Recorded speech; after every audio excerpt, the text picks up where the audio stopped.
Logos ministry या चॅनलमध्ये आपणा सर्वांचे हार्दिक स्वागत आहे। प्रभू येशू ख्रिस्त जो संपूर्ण जगाचा उद्धार करता त्याच्या अति पवित्र आणि सामर्थ्यवान नावाने मी ॲलन लोबो आपणा सर्वांना शुभेच्छा देत आहे। हे चॅनल सबस्क्राइब करणाऱ्या सर्वांचे मी हृदयपूर्वक आभारी आहे। आजचा हा संदेश जर तुम्ही पहिल्यांदा पाहत असाल आणि जर तो तुम्हाला आवडला तर नक्कीच तुम्ही तो इतरांबरोबर शेअर करावा आणि संदेशाचे नोटिफिकेशन व आमचे असे विविध संदेश जे नवीन नवीन येत आहेत ते तुम्हाला काय मिळण्यासाठी तुम्ही बेल रिंग प्रेस करावे। Thank you and God bless you.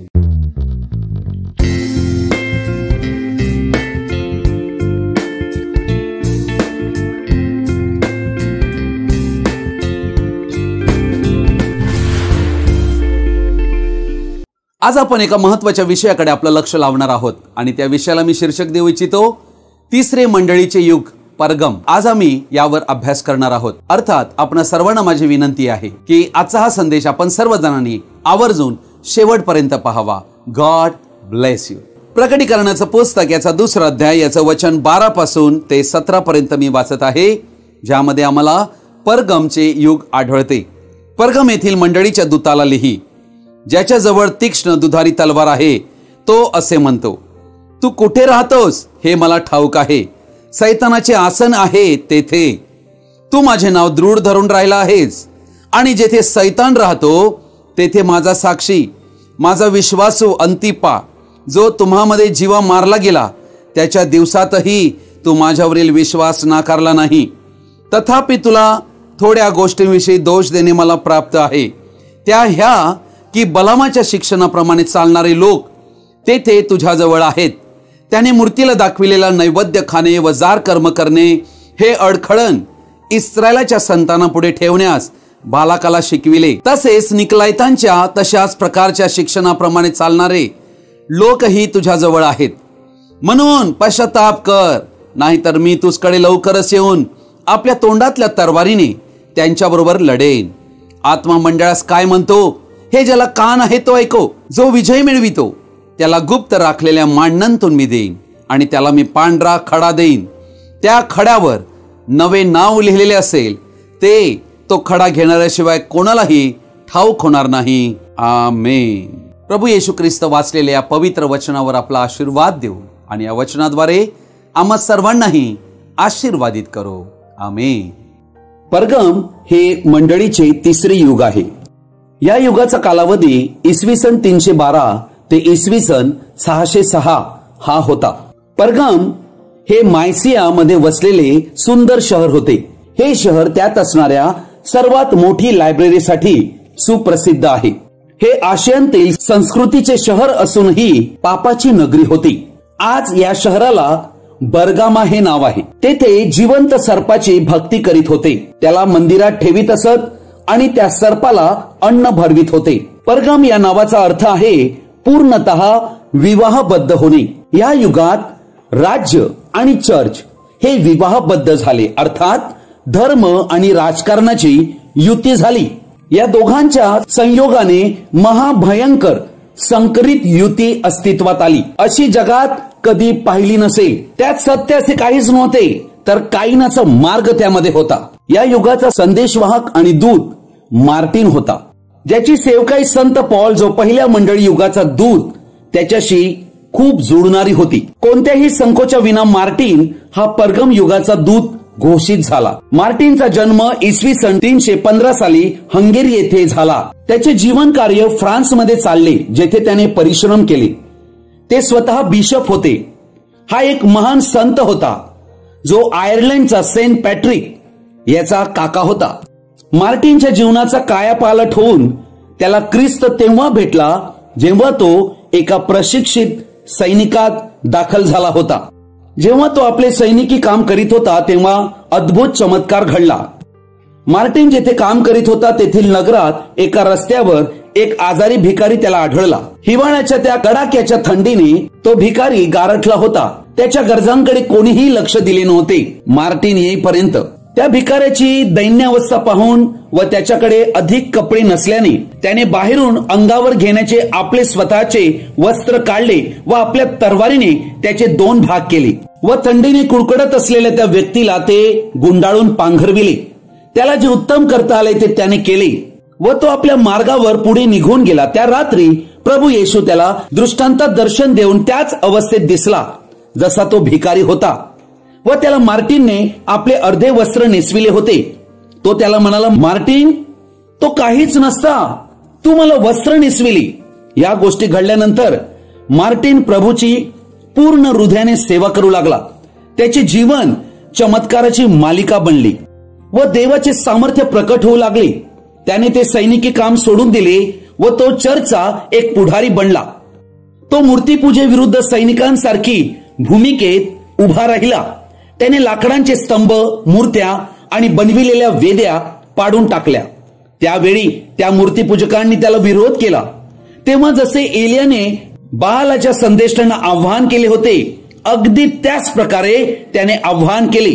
त्याने म्हटले, मला एका झाडाला तुम्ही बांधा अशा ठिकाणी की जेथे ते झाड तोडल्यावर ते माझ्यावर पडून मी त्या खाली पूर्णतः दबलो जाईन व देव जर माझ्या सहाय्यासाठी आला तर तो ते झाड माझ्यावर पडूच देणार नाही. त्या मूर्तीपूजकांच्या समूहाने त्याला एका झाडाला बांधले जे उंच डोंगरा लगत होते व ते असे केले की ते झाड तोडताच नैसर्गिकरित्या गुरुत्वाकर्षणाने ते झाड असे पडू द्यावे की मार्टिन त्या खाली पडताच मेला जावा. परंतु जसे ते झाड पडू लागले ते हेलकावे खाऊ लागले हवेमध्ये व गुरुत्वाकर्षणाच्या नैसर्गिक नियमाविरुद्ध ते उलटे चढणीवर पडले. ते मूर्तीपूजक पळून जात होते, त्यांच्यातील पुष्कळावर ते पडले.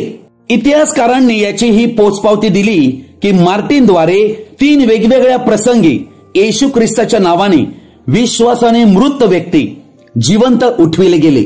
एकेवेळी तो आपल्या एका भावाला मदत करण्यासाठी जात होता. पोहोचताच त्याने पाहिले तर छळ करणाऱ्याने त्या भावाला एका झाडावर फाशी देऊन टांगविले होते व तो जवळजवळ मृत झाला होता. त्याच्या शरीरात काही जीवन नव्हते, परंतु त्या भावाचे डोळे मात्र हालत होते. तेव्हा मार्टिनने त्याला लगेच खाली उतरविले आणि त्याच्यासाठी प्रार्थना केली. तो मनुष्य जीवनात पुनर्स्थापित झाला व संपूर्ण कुटुंबाने आनंद केला. मार्टिन फार धाडसी होता. तो शत्रूला कधी घाबरला नाही, मग तो कोणीही असो. त्याला स्वतःला क्रूर सम्राटासमोर सामोरे जावे लागले, ज्या अनेक पवित्र आत्म्याने भरलेल्या व्यक्तींना त्याने ठार मारले होते. मार्टिन सम्राटच्या एका क्रूर बिशपला पाहण्यास गेला, परंतु सम्राटाने त्याला आत जाऊ दिले नाही. त्याने गेट बंद केला यासाठी की मार्टिनने प्रवेश करू नये. तेव्हा मार्टिनने आपले मुख खाली प्रभू समोर झुकविले व प्रार्थना केली की त्याला राजवाड्यात आत येता येईल. तेव्हा त्यामागे एक वाणी त्याने ऐकली, ती म्हणाली, उठ. तेव्हा त्याने तसे करताच गेट आपोआप उघडला व तो आत गेला. परंतु तो गर्विष्ठ सम्राट त्याच्याशी बोलतही नव्हता. त्याने आपले डोके विरुद्ध दिशेने फिरविले. तेव्हा मार्टिनने पुन्हा प्रार्थना केली. तेव्हा अचानक सम्राटाच्या राजगादीवर अग्नीने पेट घेतला व दुःखी झालेल्या त्या सम्राटाने धाव घेतली व गादी सोडली. हो, खचितच देव गर्विष्ठांना नमवितो व नम्रांस उंच करीतो. मार्टिन प्रभूची सेवा अशी करी की सैतानही चिथावला गेला. सत्याच्या शत्रूंनी मार्टिनला ठार मारण्यासाठी सुपारी देऊन गुंड पाठविले. ते त्याच्या घरी आले तरी तो स्थिर आणि तटस्थ उभा राहिला. त्यांनी त्याच्या गळ्याला तलवारही लावली ठार मारण्यासाठी. त्याने आपली मान मारण्यासाठी दिलीही, परंतु देवाचे सामर्थ्य तेथे उतरले आणि त्या मारेकरांना देवाने दुखापत केली व तेथे अचानक वातावरण भयपूर्ण व पवित्र बनले. ते आपल्या गुडघ्यावर व हातावर रेंगाळू लागले व माफी मागू लागले. अशा प्रकारे देवाने मार्टिनला सुरक्षित ठेवले. मार्टिन हा नम्र असा देवाचा सेवक होता. त्याने त्याचे आत्मचरित्र लिहिणाऱ्याने लिहिले आहे की त्याला कधीच कोणी रागावलेले पाहिले नाही, गोंधळात पडलेले, रडत असलेले व हसत असलेलेही पाहिले नाही. तो जसा आहे तसाच असे. तो नश्वरतेच्या पलीकडला वाटे. त्याच्या चेहऱ्यावर एक अलौकिक आनंद असे. त्याच्या मुखात कायम ख्रिस्त असे. त्याच्या हृदयात दया व शांती असे. असे त्याचे जीवन होते. प्रकटीकरण 2 अध्यायाच्या 12 वचनात आम्ही पाहतो की परगम येथील मंडळीच्या दूताला लिहिण्यास सांगितलेले आहे. हे कोण सांगत आहे? ज्याच्या जवळ तीक्ष्ण दुधारी तलवार आहे तो असे म्हणतो. अर्थात या वचनात आम्हाला आढळते की ख्रिस्त हा स्वतः आपल्या मंडळीत उपस्थित आहे, जो एकच देवाला दर्शवितो. त्याच्याशिवाय कोणीही येथे नाही. प्रकटीकरण 1:16 म्हणते, त्याच्या उजव्या हातात 7 तारे होते, त्याच्या तोंडांतून तीक्ष्ण दुधारी तलवार निघाली. अर्थात हा प्रभू येशू ख्रिस्त आहे. ही दुधारी तलवार हे ख्रिस्ताच्या मुखांतून निघणारे वचन आहे. इब्री लोकास पत्र याचा 4 अध्यायाचं 12वं वचन म्हणते, कारण देवाचे वचन सजीव, सक्रिय, कोणत्याही दुधारी तलवारीपेक्षा तीक्ष्ण असून जीव व आत्मा, सांधे व मज्जा यांना भेदून आर पार जाणारे आणि मनांतील विचार व हेतू यांचे परीक्षक असे आहे. अर्थात देवाचे वचन हे या ठिकाणी दर्शविण्यात आलेले आहे, सजीव आहे, सक्रिय आहे, कार्य करणार आहे आणि दुधारी तलवारीपेक्षा तीक्ष्ण आहे. मनुष्याचा जीव, आत्मा, सांध्यानी मज्जा म्हणजे शरीर यांना पण भेदून जाते आणि मनाचे विचार यांचेही परीक्षक असे आहे. अर्थात देवाचं वचन आमच्या संपूर्ण अस्तित्वामध्ये काम करते. हे देवाचे वचन कोण आहे? स्वतः ख्रिस्त येशू, कारण तो देवाचा शब्द आहे. योहान 1:1 मध्ये आम्ही पाहतो की प्रारंभी शब्द होता आणि शब्द हा देवासह होता आणि शब्द देव होता. प्रकटीकरणाचं पुस्तक याचा 19 अध्यायाचं 13वं वचन म्हणते, रक्तात बुचकळलेले वस्त्र त्याने अंगावर घेतले होते आणि देवाचा शब्द हे नाव त्याला देण्यात आले होते. अर्थात देवाचा शब्द हे नाव येशू ख्रिस्ताला आहे. 15वं वचन म्हणते, त्याने राष्ट्रांस मारावे म्हणून त्याच्या तोंडांतून तीक्ष्ण धारेची तलवार निघते. अर्थात प्रत्यक्षात तोंडांतून तलवार निघते असं नाही. याचा अर्थ हा आहे की त्याच्या मुखांतून देवाचं वचन निघते, जे दुधारी तलवारीपेक्षा तीक्ष्ण आहे. इफिस्करास पत्र याचा 6वा अध्याय याचं वचन 17 म्हणते, तारणाचे शिरस्त्राण व आत्म्याची तलवार म्हणजे देवाचे वचन हे घ्या. म्हणजे देवाचं वचन ही पवित्र आत्म्याची तलवार आहे. हे आम्हाला या 3ही वचनांतून समजते. प्रकटीकरण 2:13 म्हणते, तू कुठे राहतोस हे मला ठाऊक आहे. वास्तविक इंग्लिश मध्ये त्याचा अर्थ असा आहे, मला तुझी कृत्ये ठाऊक आहे, असे प्रभू येशू ख्रिस्त म्हणतो. हे शब्द 7ही मंडळी युगांच्या दूताला लिहिण्यात आलेले आहेत. एक सारखीच ही वचने ती त्या काळाच्या मंडळी युगांतील देवाच्या लोकांना दर्शवितात. अर्थात तारण जर खरे झाले असेल तर कृत्येही प्रकट होणारच, जी कृत्ये देवाला खुश करीतात. कारण जे अविनाशी वचनाने जन्मलेले आहेत त्यांच्यातून वचनच प्रकट होते. मत्तेकृष्ण वर्तमानाचा 12वा अध्यायाचं 33 ते 35 वचन मी वाचत आहे. झाड चांगले आणि त्याचे फळ चांगले असे म्हणा, अथवा झाड वाईट व त्याचे फळ वाईट असे म्हणा, कारण फळांवरून झाड कळते. अहो सापांच्या पिलांनो, तुम्ही वाईट असता तुम्हाला चांगल्या गोष्टी कशा बोलता येतील? कारण अंतःकरणात जे भरून गेले आहे तेच मुखावाटे निघणार.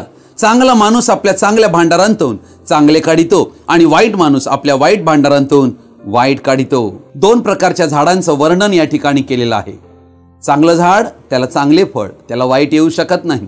वाईट झाड त्याला चांगले फळ येऊच शकत नाही, त्याला वाईट फळच येणार. अर्थात झाडाच्या फळावरून त्या झाडाची ओळख होते, परीक्षा केली जाते. हे झाड मनुष्याला दर्शविते. आमच्या फळावरून म्हणजे आमच्या कृतीवरून आम्ही नक्की कोण आहोत हे कळते. कारण जे वचन किंवा जीवन त्यांच्यात आहे ते त्याच प्रकारचे जीवन प्रकट करील. म्हणून येथे त्यांची कृत्ये ही वचनावर आधारित अशी आढळली. अर्थात आम्ही प्रत्येक जण एकच शब्द येशूकडून ऐकू इच्छितो, हे भल्या व विश्वासू दासा. अर्थात जर आमची कृत्ये चांगली असतील तरच प्रभू हे बोलेल. अर्थात प्रभू हे शब्द बोलतोय, तुझी कृत्ये मला ठाऊक आहेत. अर्थात वचनाच्या प्रकाशात आमची परीक्षा तो करतोय. अर्थात प्रभूला इथे आनंद वाटत आहे हे बोलताना की जी खरी द्राक्षलता म्हणजे खरी मंडळी या युगांतील तिने कठीण समयातही प्रभूची सेवा केली आणि प्रभूला अनुसरून आत्म्यात व खरेपणात भक्तीही केली.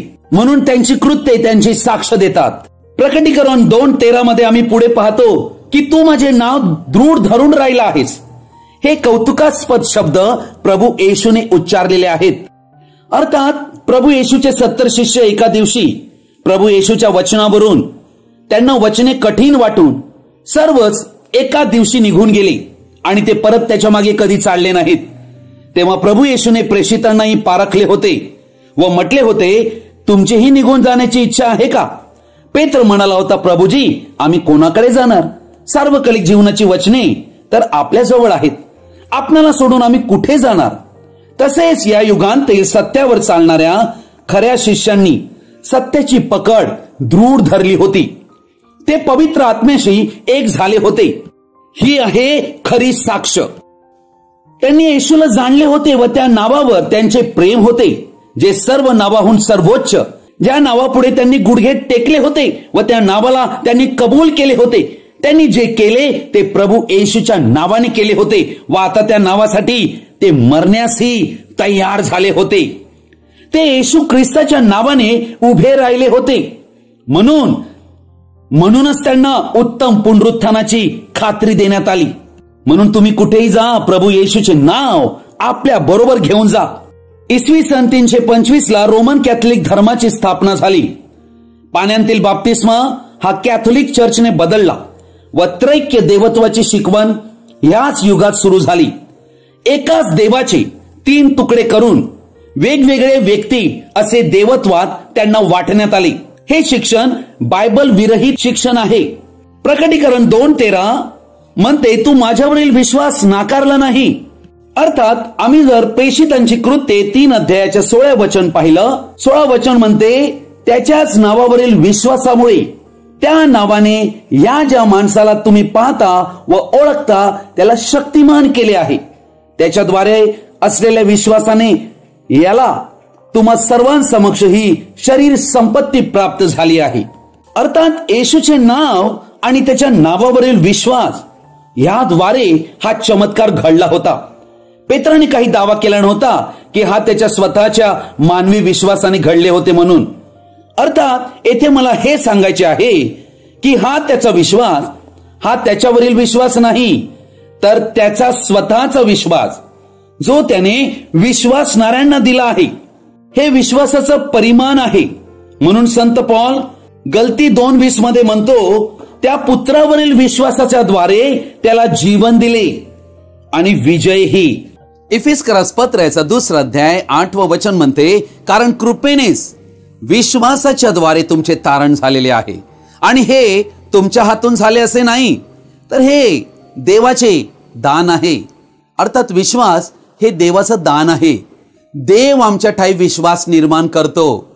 कारण इब्री लोकास पत्र 12 अध्यायात म्हटलेलं आहे की विश्वासाचा उत्पादक स्वयं देवच आहे आणि पूर्ण करणाराही तोच आहे.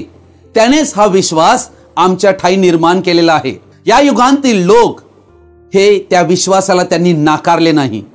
विश्वास ते पकडून राहिले. म्हणून या परगम युगांतील विश्वासणाऱ्यांनी येशू ख्रिस्ताच्या नावाचे सत्य आणि विश्वास हा राखला आणि प्रभूने त्यांना आशीर्वादित केले. प्रकटीकरण 2:13 मध्ये आम्ही एक गोष्ट अजून पाहतो, माझा विश्वासू अंतिपा जो तुम्हामध्ये जीवे मारला गेला. अर्थात हा प्रभूला अगोदर पासून माहित होता आणि हे भविष्यवाणीचे वचन होते. अंतिपाबद्दल आम्ही या ठिकाणी पाहत आहोत. त्याच्या विश्वासयुक्तपणाबद्दल जिवंत वचनात त्याची नोंद आढळत आहे. अर्थात हा ख्रिस्ती होता, प्रभू येशूवर विश्वास करणारा आणि स्थेपनाप्रमाणे पवित्र आत्म्याने परिपूर्ण असा हा व्यक्ती होता. हा कोणाला घाबरला नाही. जेव्हा सर्वांसाठी मृत्यूची घोषणा दिली गेली तेव्हा त्याने प्रभू येशूसाठी उभं राहणं स्वीकारलं. त्याने मागे पाहिले नाही. तो मरण पावला हाबेलाप्रमाणे. देवाकडून त्याच्याविषयी साक्ष देण्यात आली. त्याचे नाव वचनात लिहिण्यात आले. जरी आज तो मेला आहे तरी त्याची वाणी अजूनही बोलते या देवाच्या दैवी नोंदीमध्ये. दुसरा एक विश्वासयुक्त रक्तसाक्षी हा त्या विसावात पोहोचला. शांतीचा अधिपती येशू ख्रिस्त याला क्रुसावर ठार मारले, परंतु सैतान तसे करून तो जिंकला नाही. सैतानाला पूर्णतः नाडून त्याला लोळवून पूर्णतः पराभूत केले प्रभू येशूने. तसेच अंतिपाचे रक्त अजून शेकडोंना पुकारते की तुम्हीही क्रूस उचला व त्याला अनुसरा. प्रकटीकरण 2:13 मध्ये आम्ही पाहत आहोत की सैतानाचे आसन आम्हाला दिसते. सैतानाचे आसन आम्ही या ठिकाणी पाहत आहोत. अर्थात सैतानाचे राजासन व त्याचे राहण्याचे ठिकाण हे परगम येथे सैतानाचे राजासन आणि सैतानाचे राहण्याचे ठिकाण सापडते. अर्थात मूळतः हे तेथे नव्हते. बाबेल हे कायम वास्तविकरित्या दर्शकाच्या स्वरूपात सैतानाचे भक्तीचे स्थळ आढळते. उत्पत्ती याचा 10वा अध्याय 8 ते 10 वचन मी वाचत आहे. कुशला निम्रोद झाला, तो पृथ्वीवर महारथी होऊ लागला. तो परमेश्वरासमोर बलवान पारधी झाला, म्हणून निम्रोदासारखा परमेश्वरासमोर बलवान पारधी असे म्हणण्याचा प्रघात आहे. निम्रोद हा तो बलाढ्य व्यक्ती होता ज्याने 3 गोष्टी केल्या. पहिली गोष्ट, त्याने एक मजबूत देश उभारला. दुसरी गोष्ट, त्याचा स्वतःचा धर्म फैलाविला. तिसरी गोष्ट, त्याने आपले नाव मोठे केले. त्याचे राज्य एवढे थोर झाले की जी मूर्ती दानियल 2 मध्ये आम्ही पाहतो, ज्याचे शीर सुवर्णाचे होते, तेच जागतिक सरकारमधील सोन्याचे शीर असलेले राज्य ठरले. सिनार देशात बाबेल, एरक, अक्काद व कालने ही त्याच्या राज्याचा आरंभ होत. बाबेल म्हणजे गोंधळ याची सुरुवात कुशाद्वारे झाली, जो हामाचा पुत्र होता. त्याने राज्य ही बळकट केले. नंतर आम्ही उत्पत्ती 11 अध्याय याचा 8 आणि 9 वचन वाचतो. नंतर परमेश्वराने तेथून त्यास सर्व पृथ्वीच्या पाठीवर पांगविले. याप्रमाणे त्यांचे नगर बांधावायचे राहिले, म्हणून त्या नगराचे नाव बाबेल असे पडले, कारण त्या ठिकाणी परमेश्वराने सगळ्या पृथ्वीच्या भाषेचा घोटाळा करून तेथून त्यास सर्व पृथ्वीच्या पाठीवर पांगविले. प्रियजन हो, या ठिकाणी आम्ही पाहत आहोत बाबेल या शब्दाचा अर्थ. बाबेल म्हणजे गोंधळ. अर्थात यशया 13 आणि 14, प्रकटीकरण 17 आणि 18 या 4ही अध्यायामध्ये शास्त्रलेखाने हे सिद्ध केले आहे की हे सैतानाचे राज्य आहे. देवी दैवतांची नावे राष्ट्रांप्रमाणे भाषेंच्या विविधतेनुसार वेगवेगळी आढळतात, तरी सर्व भक्ती उपासना ही सैतानाची आढळते. कारण तीच सैतानाची इच्छा स्वर्गात होती की देवाच्या सिंहासनाहून माझे सिंहासन मी उंच करीन. तेच या पृथ्वीवर प्रभू येशू 1,44,000 यांना ओळख देईपर्यंत ते राज्य चालेल. येथे आम्हाला आढळते की परगम हे सैतानी म्हणजे बाबेल धर्माचे राजासन बनले. मिस्र व इजिप्त या 2 देशांमध्ये बाबेलचा धर्म फारच बळावला. राष्ट्रांत बाबेलची रहस्ये फैलावत गेली. ती रोममध्ये, चीनमध्ये, भारतामध्ये आणि उत्तर व दक्षिण अमेरिकेतही एक मूलभूत भक्ती म्हणून दिसून आली. बाबेलचा धर्म हा या पृथ्वीवरील सुरुवातीच्या लोकांमध्ये आढळतो. याविषयी पुरातन इतिहास व बायबल हे सहमत आहेत. सुरुवातीला ही मानव या पृथ्वीवर एकाच देवाला मानित होता, जो अनंत व अदृश्य, ज्याने मात्र संपूर्ण सृष्टीची निर्मिती केली होती, त्याला मानित होते. परंतु सैतानाने मनुष्यांची हृदये व मने विकृत केली, ज्याद्वारे त्यांनी सत्याला तुच्छ मानले. त्यांनी अनितीने सत्य दाबले व त्यांची बुद्धी अंधकारमय झाली.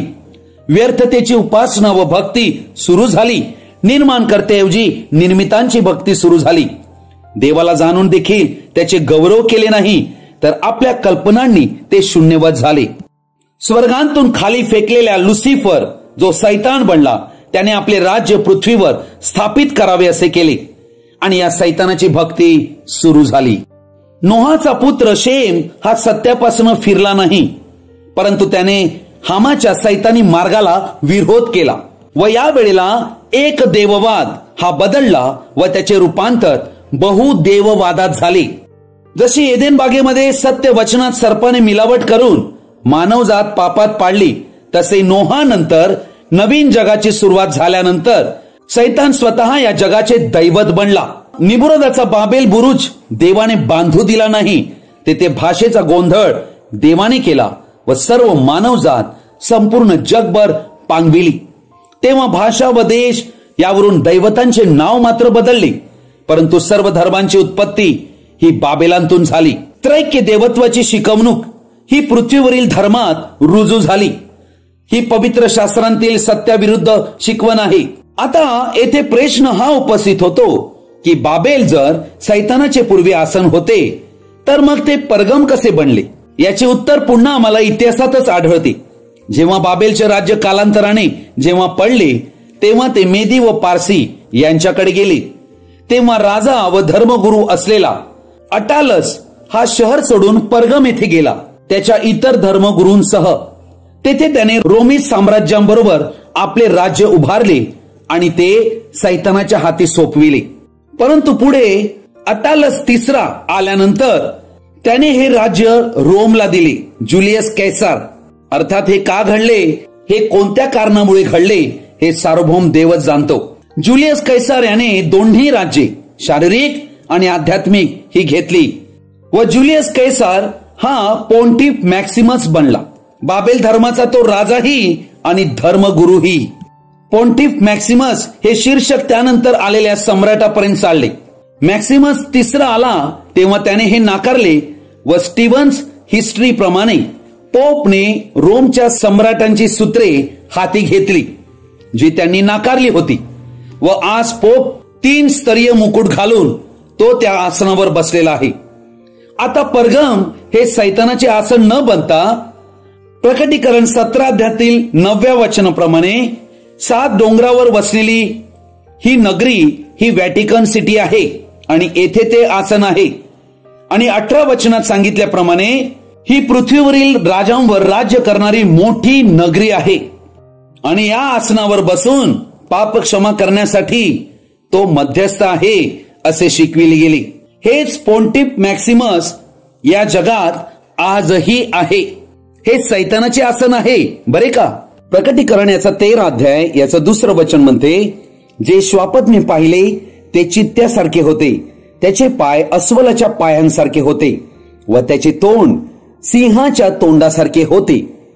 त्याला अजगराने आपली शक्ती, आपले आसन व मोठा अधिकार दिला. 3 गोष्टी अजगराने दिल्या आहेत. अजगर हा प्रकटीकरण 12:3 मध्ये म्हटलेला आहे, एक मोठा अग्निवर्ण अजगर. हा अजगर सैतानाला दर्शवित आहे, जो खाली टाकण्यात आला होता असे वचन 9 मध्ये म्हटलेले आहे. अर्थात हा अजगरच प्रभू येशू ख्रिस्ताला मत्तई 4 आणि लूक 4 मध्ये येशूची परीक्षा करताना आम्हाला आढळतो आणि त्याने येशूला म्हटले होते, अतिशय उंच डोंगरावर जाऊन हे सर्व जग तू पाहत आहेस याचे वैभव मी तुला देईन जर तू मला नमन करशील. हा सैतान त्याची परीक्षा घेऊन त्याला नमन करण्यास सांगत आहे, परंतु आमच्या प्रभू येशूने त्याला नमन केले नाही, कारण तोच या विश्वाचा, या पृथ्वीचा आणि त्यातील सर्व राज्यांचा तोच राजा आहे. परंतु येथे आम्हाला गोष्ट आढळत आहे की जो ख्रिस्त विरोधक आहे त्याला या अजगराने आपली शक्ती दिली. बघा, सैतानाची शक्ती मिळालेली आहे. आपले आसन दिले, दुसरी गोष्ट, आणि तिसरी गोष्ट मोठा अधिकार दिला. म्हणूनच आम्हाला ही गोष्ट दिसत आहे प्रकटीकरण 16 अध्याय याच्या 10व्या वचनामध्ये. 5व्याने आपली वाटी श्वापदाच्या आसनावर ओतली तेव्हा त्याचे राज्य अंधकारमय झाले आणि लोकांनी वेदनामुळे आपल्या जिभा चावल्या. ही गोष्ट जे 10 आणि 11 वचन आहे हे महासंकटाच्या काळात, जे 3.5 वर्षाचा काळ आहे, त्यावेळेला श्वापद म्हणजे ख्रिस्त विरोधक याच्या आसनावर देव आपल्या क्रोधाची वाटी ओतणार आहे. हे आहे सैतानाचे आसन. आजचा हा पहिला भाग होता जो प्रकटीकरण 2 अध्याय याचं 12 आणि 13 या वचनावर आधारित आजचा संदेश होता. प्रियजन हो, आपण या संदेशाचे 2 भाग पाहणार आहोत.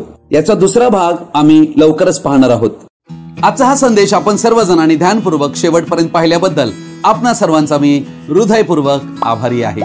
हा संदेश ऐकल्यानंतर नक्की तुम्हाला काय कळले तुम्ही कृपया कमेंट बॉक्समध्ये आम्हाला कळवू शकता किंवा माझ्याशी व्यक्तिगत संपर्क साधू शकता. Thank you and God bless you. प्रभू येशू ख्रिस्ताची कृपा, प्रेम, दया, आनंद आणि शांती आपणा सर्वांबरोबर तो येईपर्यंत कायम राहो. आमेन.